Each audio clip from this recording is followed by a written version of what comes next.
Welcome back, folks. Democratic Socialist Bernie Sanders is drawing enormous crowds, similar to another relatively unknown senator from 2008.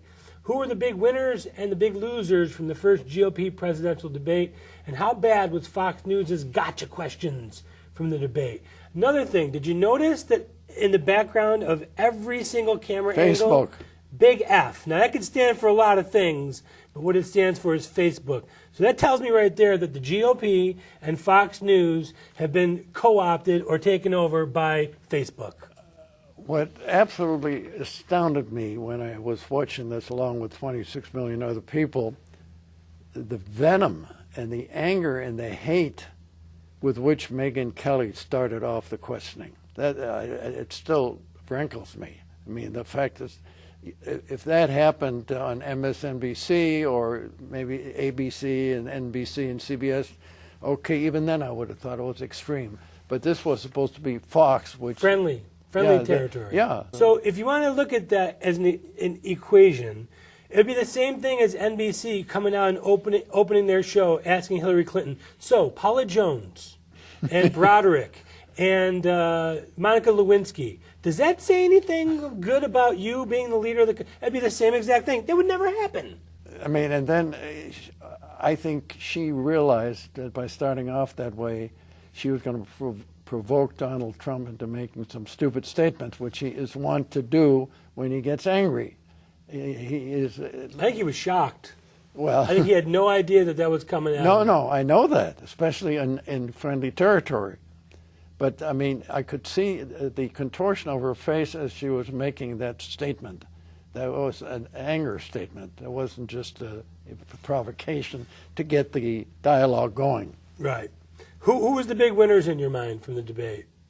I think Fiorina became a person of substance. People, not just a woman that achieved a high position in business, but one that made a lot of sense.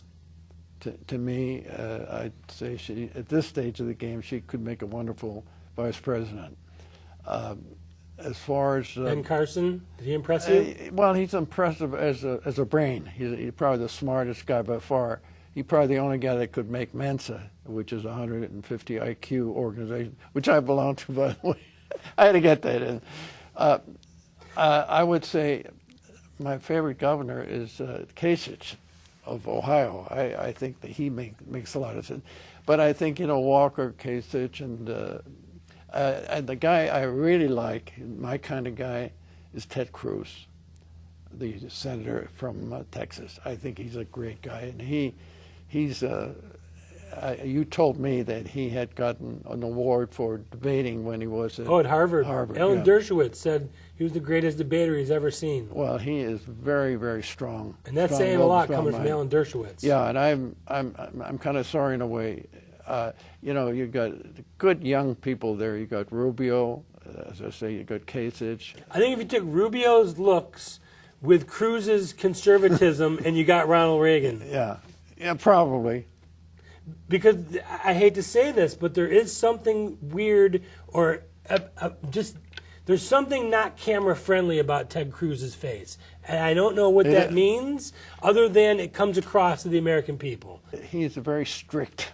He's the kind of guy that people who have known a boss or some kind of a person that has something on them have dominated them. He's a dominating kind of personality, and a dominating personality sometimes gets rejected. Well, I don't think he wavers. I think he knows exactly where he's coming from. I know that, but I'm telling you, I know people don't like somebody who's too strong.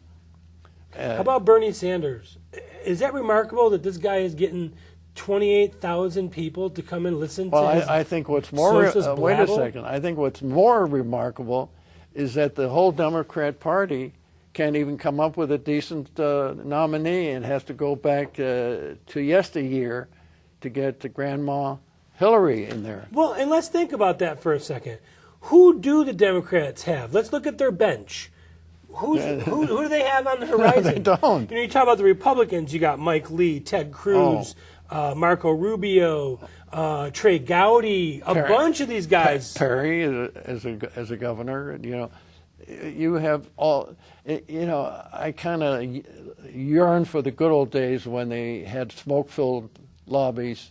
You go in there and secretly and quietly the nominee came out. I think the problem that the Republicans had last time and they're having again, I think they're starting to fight among themselves. And this gives the Democrats a gift that they wouldn't have otherwise. And I don't think having 17 nominees is a good idea either. I mean, there's a couple of guys that shouldn't even be considering it.